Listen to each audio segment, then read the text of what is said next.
Kumusta? Subukan nating isipin na ang taba sa iyong tiyan ay parang isang malaking bodega ng enerhiya na puno nga kahon ng gasolina na naghihintay na gamitin. Sa tuwing kumakain ka, abala ang tagapamahala ng bodega sa pagdadala ng nga bagong karga at wala siyang oras upang linisin ang malumang stok na naipon. Ngunit kung titigil ka sa pagkain pagkatapos nga alas 6 gram gabi, dahan-dahang maksasara ang nga pinto ng bodega. Sa wakas, makakaroon ng pagkakataon ang tagapamahala na simulan ang isang masusing paglilinis ng inventaryo. Sa sandaling ito, tahimik na nagsisimula ang iyong katawan ng isang detalyadong programa sa pisyolohiya at ang programang ito ay maaring ganap na magpabago sa kapalaran ng taba sa iyong tiyan. Kaya, ano ba talaga ang nangyayari sa loob ng iyong katawan kapag wala ka ng kinakain pagkatapos ng alas 6 gabi? Talaga bang magsisimulang matunaw at mawala ang taba sa iyong tiyan? Simulan natin pagkatapos mong kumain ng huling kagat na iyong hapunan. Sundan natin ang takbo ng oras upang makita kung anong kamanghamanghang pagbabago sa metabolismo ang mararanasan ng iyong katawan. Ang proseso ng pagtunaw at pagsipsip, alas 6 na gabi, alas 9 na gabi. Kapag natapos mong kumain ang iyong huling pagkain sa alas 6 na gabi, ang iyong katawan ay unang papasok sa digestive and absorption mode. Sa oras na ito, ang iyong tiyan ay parang isang mabilis na gumaganang blender, abalang-abala sa pagbuwag ng pagkain. Ang iyong pancreas ay naglalabas ng maraming insulin. Ang hormone na ito ay parang traffic police ng katawan na kumakawing baton at nakutos sa glucose sa iyong dugo na mabilis na pumasok sa mga selula upang maging enerhiya o maimbak. Sa yuktong ito, ang iyong katawan ay nasa storage mode at hindi burning mode. Nakabukas ang mga braso ng iyong mga fat cells sa tiyan, naghihintay kung sakaling may anumang sobrang enerhiya na darating upang manirahan. Ang prosesong ito ay tumatagal ngang humigit kumulang 3 hanggang 4 na oras. Ang mahalagang pagbabago, alas 9:10 ngambi, hating gabi, bandang alas 9 hanggang alas 10 ngam gabi, humigit kumulang 3 hanggang 4 na oras pagkatapos ng iyong huling pagkain, nagsisimulang pumasok ang iyong katawan sa isang mahalagang pagbabago. Natunaw na ang halos lahat ng pagkain sa iyong tiyan at dahan-dahang bumababa ang level ng asukal sa dugo. Bumababa rin ang paglabas ng insulin. Sa oras na ito, nagsisimulang lumabas ang isa pang mahalagang tauhan sa iyong katawan, ang glucagon. Kung ang insulin ay ang tagapag-utos ng imbakan, ang glucagon naman ay ang general na nagpapakilos ng enerhiya. Nagsisimula siyang magpadala ng signal sa iyong atay, humihiling na maklabas ng nakaimbak na glycogen upang mapanatili ang matatag na asukal sa dugo. Ang iyong atay ay parang isang emergency energy bank. Sa sandaling ito, binubuksan nito ang fault, ginagawang glucose ang nakaimbak na glycogen at inilalabas ito sa dugo. Dito, mayroong isang nakakagulat na katotohanan na hindi alam ng karamihan. Sa yuktong ito, ang taba sa iyong tiyan ay nananatili lamang bilang isang tagamasit. Hindi pa sila nagsisimulang masunok, mas gustong iyong katawan na gumamit ng glucose na mula sa glycogen dahil ito ang pinakamadaling mapakukunan ng enerhiya. Ito ay parang mayroon kang cash sa bahay at naka-time deposit sa bangko. Siyempre, unahin mong gastusin ang cash kaysa sa magmadali sa bangko upang kunin ang time deposit. Ang tunay na mahika at pagsunok ng taba, pagkatapos ng hating gabi, umaga. Ang tunay na mahika ay nangyayari pagkatapos ng hating gabi, humigit kumulang 6,8 oras pagkatapos ng iyong huling pagkain. Sa oras na ito, ang iyong reserba ng glycogen sa atay ay halos naubos na at nagsisimulang mapagtanto ng iyong katawan na kailangan nitong buhayin ang backup na sistema ng enerhiya. Sa oras na ito, sa wakas ay natatanggap ng iyong mga fat cells ang utos na kumilos. Nagaganap ang isang dramatikong pagbabago sa hormonal environment sa iyong katawan. Ang level ng insulin ay bumaba sa pinakamababang punto nito sa araw, habang ang iba pang mga hormone na nagpopromote ng pagbuwak ng taba, tulad ng growth hormone at adrenaline, ay nagsisimulang tumaas ng tahimik. Sa loob ang iyong fat cells, isang substance na tinatawag na hormone sensitive lipase ang nagsisimulang maging aktibo. Isipin ang enzyme na ito bilang mga manggagawa sa pagbuwak sa bodegang taba. Nagsisimula silang buwagin ang nakaimbak na taba triglycerides sa free fatty acids at glycerol na pagkatapos ay inilalabas sa dugo. Ang mga free fatty acids na ito ay parang mga kahon ng gasolina na inilabas mula sa bodega.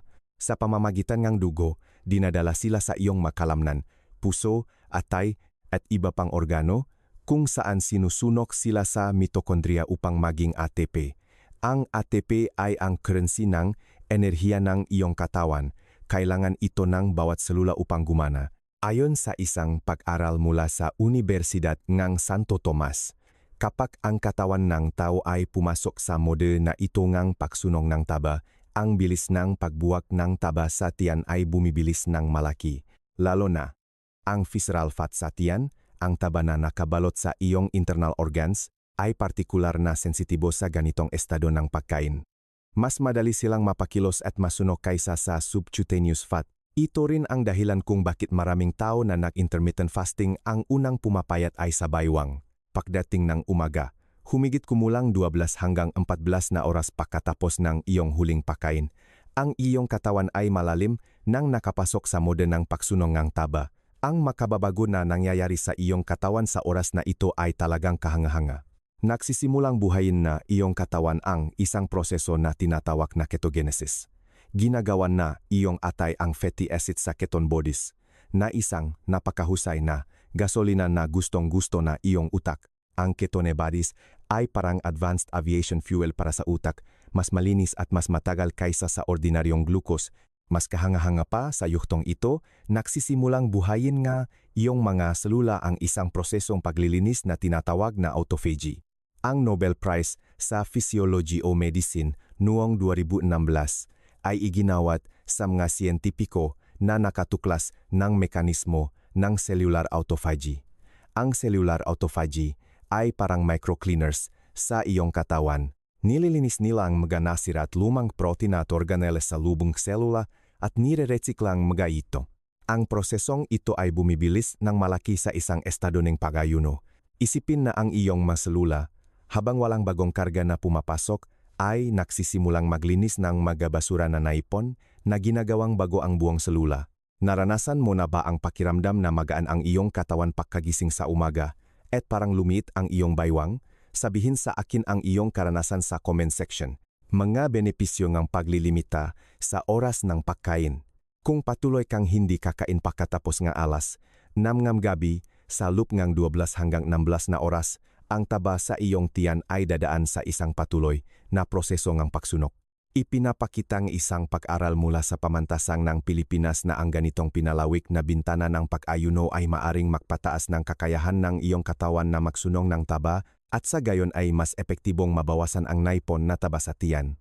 Natuklasan ng mga mananaliksik na nga taong nililimitahan ang kanilang bintana ng pagkain sa 8 hanggang 10 oras kahit na hindi sinasadya na bawasan ang kanilang calorie intake ay nakaranas ng kapansin-pansing pagbaba ng taba sa tiyan. Ngunit ang prinsipyo sa likod nito ay hindi lamang tungkol sa pagsunog ng taba. Kapag pinalawik mo ang iyong panahon ng pag-ayuno, nangyayari ang isang serye ng mga kapakipakinabang na pagbabago sa metabolic sa iyong katawan, pagtaas ng insulin sensitivity. Nangangahulugan ito na ang iyong mga selula ay mas tumutugon sa insulin, na nagre-resulta sa mas mahusay na kontrol sa asukal sa dugo. Ang insulin sensitivity ay parang susi sa pintuan ng selula. Kung ang susi ay kalawangin, mahirap buksan ang pintuan upang papasukin ang glucose. Ang pag-ayuno ay parang paglalagayng pampadulas sa susi na ginagawang muling maliksi. Pagbaba ng antas ng pamamaga, ang talama na pamamaga ay parang isang patuloy na mababang lagnat sa katawan. Pinipinsala nito ang iyong ngadaluyan ng dugo at organo at pinapahirap din ang pagbuwak ng taba. Kapag binibigyan mo ang iyong katawan ng sapat na oras upang magpahinga, ang antas ng manakpapasiklap na kadahilanan ay kapansine-pansing bumababa. Ipinapakita nga mga pag-aral mula sa kagawaran ng kalusugan na ang intermittent fasting ay maaring magpababa ng antas ng iba't ibang marker ng pamamaga, kabilang ang C-reactive protein at interleukin. 6. Malaking pagtaas ng antas ng growth hormone. Ang growth hormone ay hindi lamang nagpo-promote ng pagbuwak ng taba, pinoprotektahan din nito ang iyong makalamnan mula sa pagkasira. Natuklasan din ng mga pag-aaral na pagkatapos ng 24 na oras ng pag-ayuno, ang antas ng growth hormone ay maaring tumaas ng 5 beses sa mga lalaki at 13 beses sa mga kababaihan. Ang growth hormone ay parang sculptor ng iyong katawan. Habang binabawasan nito ang taba, pinoprotektahan at inaayos din nito ang mga kalamnan na ginagawang mas malinaw ang mga linya ng iyong katawan. Mga maling paniniwala at aling-angaw. Tuno ba itong napaka-impossible? Ngunit ito mismo ang survival wisdom na ibinigayang evolusyon sa katawan ng tao. Ang ating mga ninuno ay hindi maring kumain ng 3 beses sa isang araw na may merienda tulad ng mga modernong tao. Madalas silang humaharap sa kakulangan ng pagkain, kaya ang katawan ng tao ay nag-evolve ng ganitong sopistikadong sistema ng pamamahala ng enerhiya na kayang epektibong gamitin ang nakaimba na taba kapag walang pagkain, habang nililinis din ang mga basurangang selula upang panatilihing nasa pinakamainam na kondisyon ang katawan. Ngunit ngayon, kailangan nating pag-usapan ang mga malawakang kumalat na maling paniniwala at alingaw-ngaw, maling paniniwala BLG. 1. Ang pag-ayuno pagkatapos ng alas, 6 gabi ay magpapabagal sa iyong metabolismo na magre-resulta sa pagpasok ng katawan sa starvation mode at mas madaling mag-imbak ng taba. Ito ay ganap na mali. Ang tunay na starvation mode ay nangangailangan ng patuloy na napakababang calorie intake sa loob ng maraming araw upang mangyari at hindi ito maaring matrigger sa loob lamang ng isang gabi ng pag-ayuno. Sa katunayan, ang maikling panahon ng pag-ayuno ay maring magpatas ng iyong metabolic rate. Ipinapakita ng mapag-aral na sa loob ng 36 hanggang 48 oras ng pag-ayuno, hindi lamang bumababa ang iyong resting metabolic rate, sa halip ay tumataas ito ng 3,006% hanggang 14% dahil sa pagtaas ng adrenaline at norepinephrine. Hindi ganun kahina ang iyong katawan, hindi ito susuko dahil lamang sa isang gabing pag-ayuno. Maling paniniwala BLG. 2. Ang paglaktaw ngang hapunan ay magdudulot ngang pagkawala ng kalamnan. Hindi rin ito tumpak. Sa unang 24 na oras ng pag-ayuno, ang iyong katawan ay pangunahing kumukonsumong glycogen sa atay at taba, hindi kalamnan. Tanging sa matagal at matinding pag-ayuno magsisimulang buwagin ng katawan ang protina ng kalamnan upang makakuha ng enerhiya.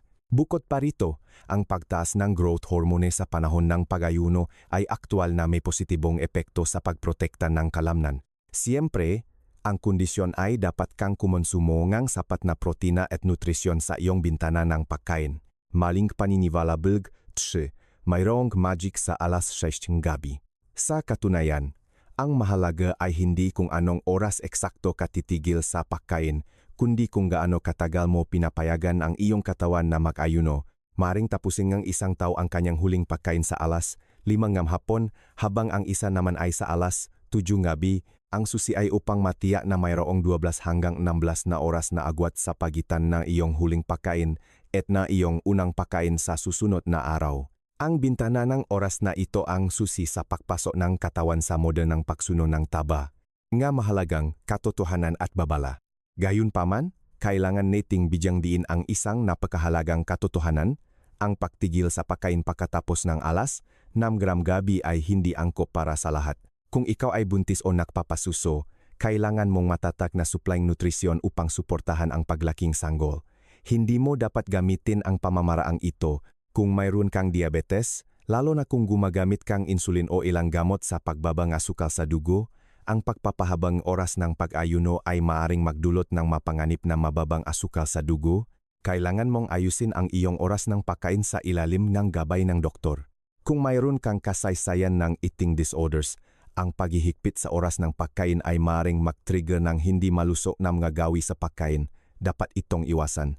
Kung ikaw ay isang teenager na nasa yugto ng paglaki at pag-unlad, kailangan ng iyong katawan ng sapat na nutrisyon upang suportahan ang pag-unlad.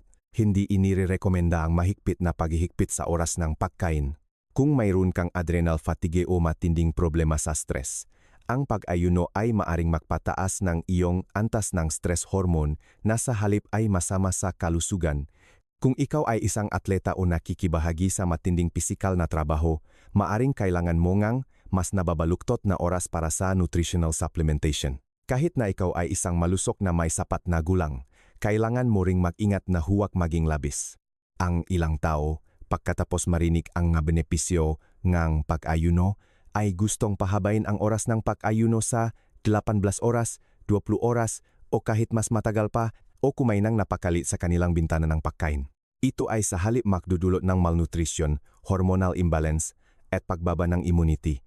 Kailangan ng iyong katawan ng sapat na nutrisyon upang mapanatili ang normal na paggana. Ang paglilimita sa oras ng pagkain ay hindi nangangahulugang paglilimita sa pagkuha ng nutrisyon. Mayroon ding panganib na madalas na napapansin, ang impluensiyang panlipunan. Kung mahigpit mong susundin ang panuntunan na hindi kumain pagkatapos ng alas 6 gabi, maaring maapektuhan ang iyong social life. Ang hapunan ay isang mahalagang social occasion sa maraming kultura. Kung hindi ka makadalo sa mga dinner party dahil sa limitasyon sa oras, maaring maramdaman mong nalulumbay ka. Ang kalusugan ay hindi lamang tungkol sa pisikal na indikasyon, ang mental na kalusugan at koneksyon sa lipunan ay pantay na mahalaga. Kaya kailangan mong humanap ng balanse na akma sa iyong pamumuhay, paano maksimisa ang epekto at kalitosan. Kaya, kung magpasya kang subukang tumigil sa pagkain pagkatapos ng alas 6 gram gabi, paano mo ito gagawin upang ma-maximize ang epekto habang sinisiguro ang kaligtasan? Huwag biglang baguhin ang iyong gawi, huwag biglang lumipat mula sa pagkain sa buong araw patungo sa isang mahigpit na limitasyon sa oras. Bigyan ang iyong katawan ng panahon upang umangkop. Maaari kang magsimula sa pagtigil sa pagkain sa alas 8 ng gabi, pagkatapos ay unti-unting lumipat sa alas 7 at pagkatapos ay alas 6. Sa ganitong paraan, mas makakapag-adjust ang iyong katawan at isip. Sapat na nutrisyon sa bintana ng pagkain. Sa iyong bintana ng pagkain, tiyaking kumonsumo ka ng sapat na nutrisyon, huwag bawasan ang kalidad at dami ng pagkain dahil sa limitasyon sa oras. Kailangan mong sapat na protina upang mapanatili ang kalamnan, sapat na malin, tiyapat na malusog na taba upang suportahan ang hormone synthesis, at masaganang gulay at prutas upang magbigay ng bitamina, mineral, at fiber. Isipin ang iyong bintana ng pagkain bilang isang nutrition-dense na gasolinahan at hindi isang fast food restaurant na basta na lang. Hydration. Mag-ingat sa pag-inom ng sapat na tubig. Kahit sa panahon ng pag-ayuno, maaari ka pa ring uminom ng tubig, walang asukal na saa o itim na kape. Ang pananatili ng sapat na hydration ay mahalaga para sa metabolismo ng taba dahil kailangan ng tubig sa proseso ng pagbuwag ng taba. Ang dehydrasyon ay magpaparamdam sa iyo na mas gutom at pagod at makakapekto rin sa metabolic efficiency.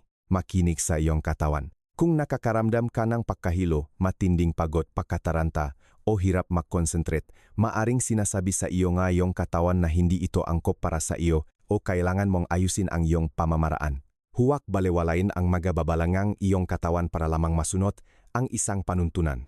Panatilihing flexible. Kung may mahalagang dinner party sa isang araw o kung pakiramdam mo ay kailangan mo ng karagdagang enerhiya sa gabi, ayusin ang iyong plano ng naayon. Ang isang malusog na pamumuhay ay dapat na sustainable at hindi magdulot ng stress at paghihigpit. Tingnan ito bilang isang prinsipyo na sinusunod mo sa karamihan ng oras at hindi isang ganap na bawal na tuntunin. Pananaliksik at magalimitasyon.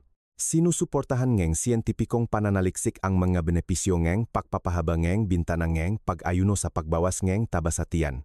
Isang pag-aral mula sa Universidad ng Cebu ang sumubaybay sa isang grupo ng matatanda na sobra sa timbang na nilimitahan ang kanilang pang-araw-araw na oras ng pagkain sa loob ng 10 oras sa loob ng 16 na linggo. Ang resulta ay nagpakita na ang mga kalahok ay bumaba ng average na 3.3 kilo, lumit ang baywang ng 4 sentimetro at iniulat din ang pagbuti ang kalidad ng tulog at pagtaas ang antas ng enerhiya. Higit sa lahat, ang mapagpapabuti na ito ay nanatili kahit isang taon pagkatapos ang interbensyon. Isa pang pag-aaral na inilathala sa journal na Cell Metabolism ang natuklasan na kahit na pareho ang kabuwang kalorya intake, ang mga daga na nililimitahan ang oras ng pagkain sa 9 na oras ay mas payat kaysa sa mga daga na kumakain anumang oras, mas kaunti ang taba sa tiyan at mas malakas ang resistensya sa metabolic disorder na dulot ng high-fat diet. Bagamat hindi direktang mailalapat ang mga pag-aral sa hayop sa mga tao, ipinapakita nito ang independenteng epekto ng oras ng pagkain sa kalusugan ng metabolic. Ngunit kailangan din nating makita ang mga limitasyon ng pananaliksik. Karamihan sa mga kasalukuyang pag-aral tungkol sa intermittent fasting ay panandalian. Hindi pa natin lubos na naunawaan ang mga pangmatagalang epekto ng pagsasagawa ang ganitong uri ng diet. Iba-iba ang kondisyon ng katawan, pamumuhay at genetic background ng bawat tao at iba rin ang reaksyon sa parehong diet. Maaring makakuha ang ilang taon ng kapansin-pansing resulta, ang iba ay maaring magkaroon ng average na resulta, at ang iba naman ay maaring hindi angkop dito. Kaya naman napakahalaga ng siyentipiko, balanse, at personalized na prinsipyo. Huwag isipin na dahil nakakita kang isang pag-aral o kwento ngang tagumpay ng isang tao ay tiyak na angkop ito sa iyo. Kailangan mong subukan at ayusin ito sa ilalim ngang profesional na gabay na isinasaalang-alang ang iyong sariling aktwal na sitwasyon. Konklusyon at paalala. Bumalik tayo sa orihinal na tanong, ano ang mangyayari sa taba sa iyong tiyan kung titigil ka sa pagkain pagkatapos ng alas 6 gabi? Ang sagot ay, sa susunod na 12 hanggang 11 na oras, ang iyong katawan ay dadaan sa isang masusing metabolic transformation. Bumababa ang iyong antas ng insulin, tumataas ang mga hormon na nagbuwag ng taba, nagsisimulang maglabas ng nakaimbak na enerhiya ang iyong mga fat cells, nagsisimulang gumawa ng ketone bodies ang iyong atay, at nagsisimulang buhay ng iyong selula ang proseso ng autophagy. Sama-sama itong gumagana upang unti-unting bawasan ang taba sa iyong tiyan at unti-unting mapabuti ang iyong kalusugan ng metabolic. Ngunit hindi ito magic, at hindi rin ito shortcut. Ginagamit lamang nito ang natural na mekanismo ng pisyolohiya ng tawan ng tao na lumilikha ng isang panloop na kapaligiran na mas favorable sa metabolismo ng taba. Ang epekto nito ay nakasalalay sa kalidad ng iyong pangkalahatang diet, gawi sa ehersisyo, kalidad ng tulog, antas ng stress, at iba pang salik. Ang katawan ng tao ay isang kamanghamanghang komplikadong sistema. Mayroon itong karunungan na nag-evolve sa loop ng milyon-milyong taon. Alam nito kung paano mag-imbak ng enerhiya kapag sapat ang pagkain at alam din nito kung paano epektibong gamitin ang nakaimbak na enerhiya kapag kulang ang pagkain at kung paano mapanatili ang balanse. Ang kailangan nating gawin ay hindi labanan ito, hindi pahirapan ito sa matinding paraan, kundi unawain ito, respetuhin ito, at makipagtulungan dito. Ang esensya ng kalusugan ay hindi isang partikular na numero, hindi isang perpektong figura, kundi ang iyong katawan ay nasa isang estado ng balanse, sigla, at pagpapanatili. Nangangahulugan ito na mayroon kang sapat na enerhiya upang gawin ang nais mong gawin, sapat na katatagan upang harapin ang hamon ng buhay, at sapat na kakayahang umangkop upang tamasahin ang kagandahan ng buhay. Ang pagtigil sa pagkain pagkatapos ng alas 6 ng gabi ay maring isang kapakipakinabang na tool, ngunit ito ay isa lamang sa opsyon sa toolbox at hindi ang tanging sagot. Ang tunay na mahalaga ay ang mahanap mo ang isang malusok na pamumuhay na angkop sa iyo at kayang panatilihin sa mahabang panahon. Ang prosesong ito ay nangangailangan ng pasensya, pagsubok, pagayos at pagiging maunawain sa sarili.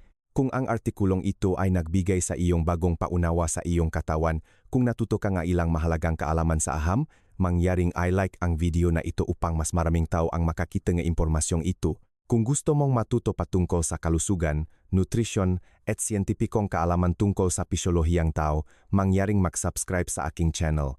Patuloy akong magdadala sa iyong malalim na nilalaman batay sa siyentipikong pananaliksik. Malugot ka ring iniimbitahan na ibahagi ang video na ito sa mga taong pinapahalagahan mo upang ang kapangyarihan ng agham ay makatulong sa mas maraming tao na gumawa ng matalinong pagpili sa kalusugan. Tandaan, ang iyong katawan ay mas matalino, mas malakas, at mas karapat-dapat sa iyong paggalang at kabaitan kaysa sa iyong inisip. Maraming salamat o kaya ay makomento sa ibaba.